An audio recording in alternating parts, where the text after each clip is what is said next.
kind of cool. For every man, woman, and child you know. Ask for a free demonstration now. But wait, there's more. What a wild idea. It's Ad Nauseam, the show where two old, balding advertising dudes watch spots, crack wise, and drop knowledge as they critique the good, the bad, and the exceedingly ugly commercials of yesterday and today. Now, here's the Siskel and Ebert of commercial criticism. The Ad World's boob-tube brothers, Mike and Joe. I won't say anything about this next spot. It's a classic for a reason, and I'll share that reason on the other side. Rodolfo?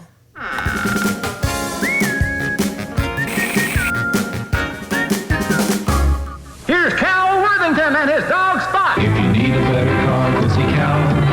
For the best deal by far, go see Cal. If you want your payments low, if you want to save some dough, go see Cal, go see Cal, go see Cal.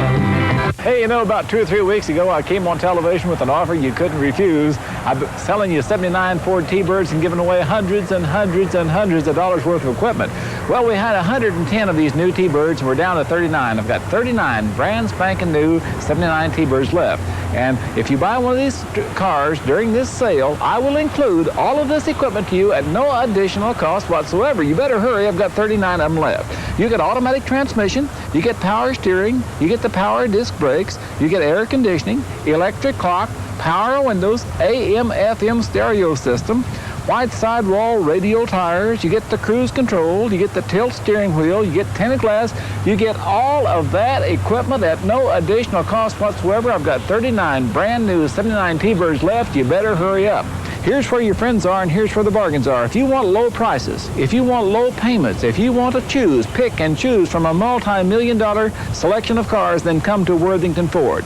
Worthington Ford at 2850 Bellflower Boulevard in Long Beach.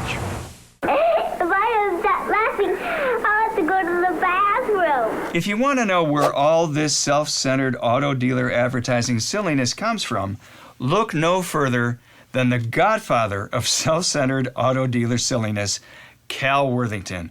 With his cowboy hat askew and easy down-home demeanor, Cal graced the midday and late-night airwaves of the L.A. area for decades and actually had a national notoriety. Before he became, he was known nationally, but he became what what L.A. culture was to people outside of Los Angeles. Car culture. Yeah. And he was in the center. That's incredible advertising culture that was on local TV here. No doubt about it. And he was a mainstay for decades before going to that big used car lot in the sky at age 93 in 2013. The first maybe 20 years of of living in New York was Crazy Eddie.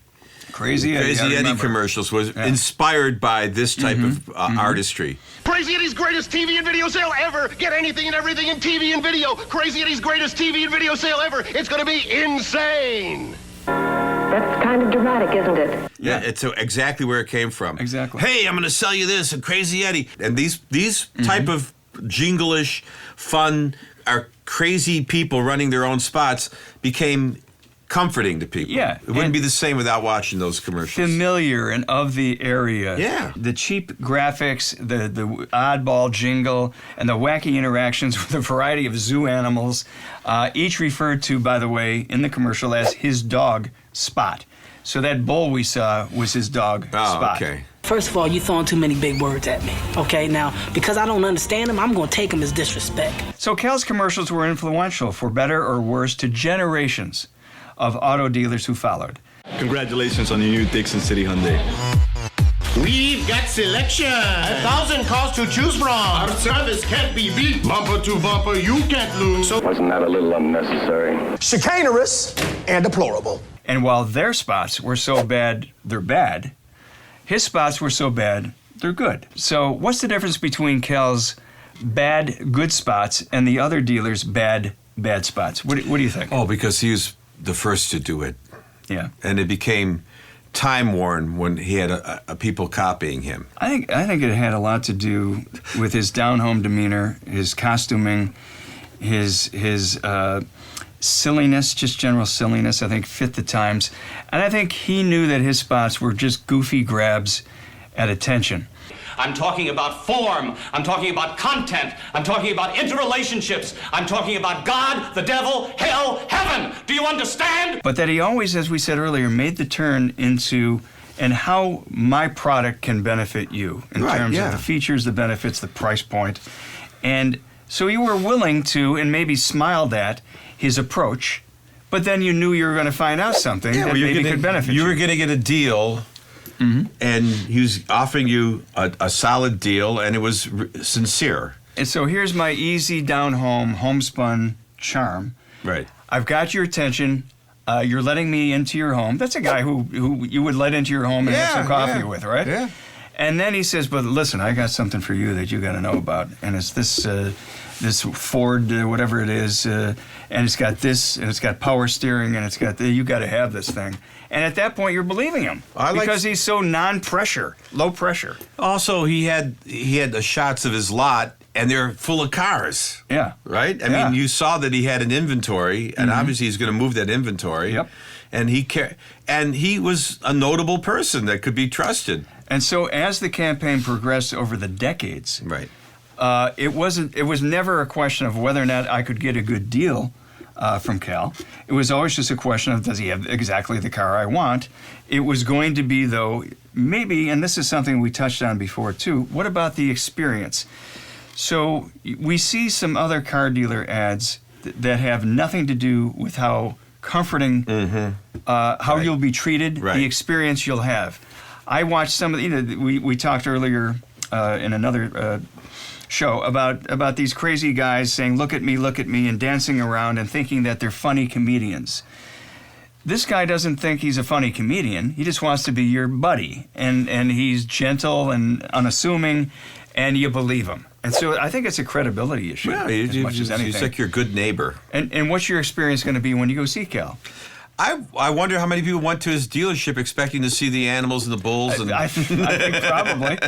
Yeah. But were they greeted with, I'm going to sit you here for 7 hours? Maybe they were, in that grind of a car dealer experience. Well, you'd have to find. Or did you feel that maybe it was going to be a little more homespun? Yeah, probably. Probably that it was. You're already comfortable with it. You got the idea. Yeah. I bought into it when I saw the spot. I was going to come here and see these cars. Now, where's Cal? I mean, how people went there hoping to meet him. He was a celebrity at that point. Right, I want to shake his hand and see what he was all about.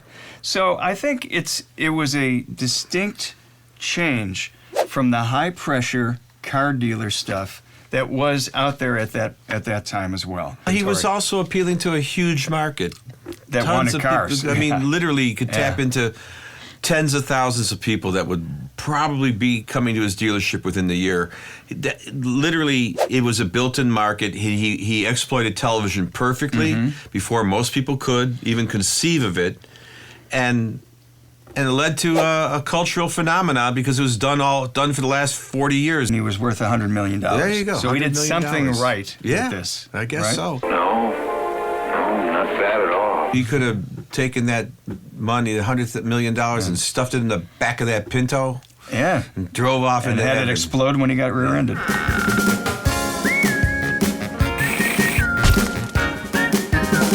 And here he is with a bull pushing him through the lot. And I believe that original spot was about, there's no bull here, It's a Brahma bull pushing him right out of there.